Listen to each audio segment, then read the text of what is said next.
ಹೂವಿನ ಬಡವನ್ನು ಅವಳ ಬಗಸ ಶಿರಕ್ಕೆ ಗುರಿಯನ್ನಿಡುವುದು ಈ ರಣಧೀರ ತಂತ್ರದ ಕಾಸರತ್ತ.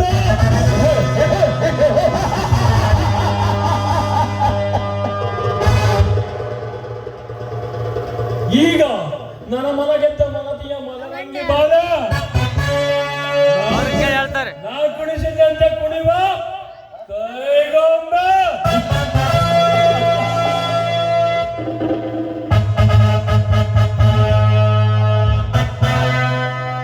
ಇನ್ನು ಮುಂದೆ ಸಾಧಿಸಿದ ಆ ಚೇತನ್ ಬಾಳಲಿ ನರಕದ ಕುತಂತ್ರದ ನರಕ ಹೇಳ್ತಾನೆ.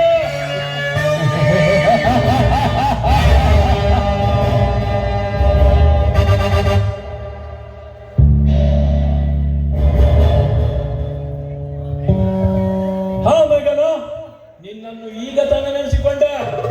ನೆನೆಸುವ ಮನದಲ್ಲಿ ಅನ್ನುವಾಗ ಪ್ರತ್ಯಕ್ಷ ಆಗಿ ಬಿಟ್ಟಿಯಲ್ಲ. ನನ್ನನ್ನು ನೆನೆಸಿಕೊಂಡಿರ, ಅದು ಈ ಕಥಾ ದೃಷ್ಟಿಯನ್ನು. ನನ್ನನ್ನು ನೆನೆಸಿಕೊಂಡರೆ ಕೇವಲ ಬರೀ ನೋವೇ ಬರುತ್ತು, ಸಂತೋಷ ಸಿಗುವುದಿಲ್ಲ ಮಾವ. ಮೇಘನ, ಜೀವನದಲ್ಲಿ ನೆನೆಯುತ್ತಿರುವ ದುಃಖದ ಸಂಗಾತಿಗಳನ್ನು ಒಂದು ಕೆಟ್ಟ ಕನಸೆಂದು ತಿಳಿಯಬೇಕು. ಅಂದಾಗಲೇ ಮಾನವನ ಜೀವನ ಸುಖಮಯ ಸರಸಮಯ.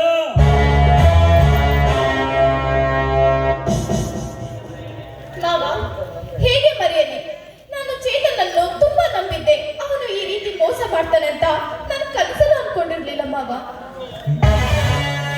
ಮೇಘನ, ಪದೇ ಪದೇ ಆ ವಿಷಯವನ್ನು ನೆನೆಸಿಕೊಂಡು ಕಣ್ಣೀರಿಟ್ಟರೆ ಈ ಮನೆಗೆ ಶೋಭೆ ಇರಲಾರದು.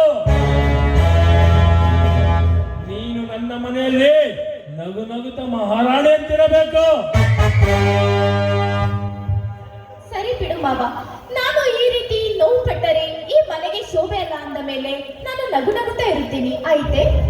ಇದು ಇದು ನನ್ನ ಮೇಘನಂದ್ರೆ ದೇವಲೋಕದ ಅಪ್ಸರೆ ಅಂತಿರುವ ಸುರಸುಂದರ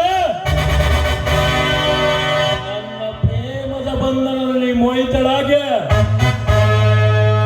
ಈ ಮೋಹನ್ ರಾಜನೊಂದಿಗೆ ನಗು ನಗುತ್ತ ಜೀವಿಸಬೇಕು. ನಿನ್ನ ಮಾವನ ಆಸೆ.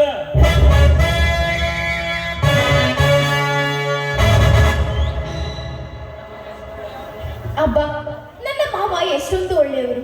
ಇವರ ಮನಸ್ಸನ್ನು ನಾನು ಅರ್ಥ ಮಾಡಿಕೊಳ್ಳಲೇ ಇಲ್ಲ. ಮಾವ, ಸರಿ, ಸಮಯ ಆಯ್ತು, ಹೋಗೋಣವೇ?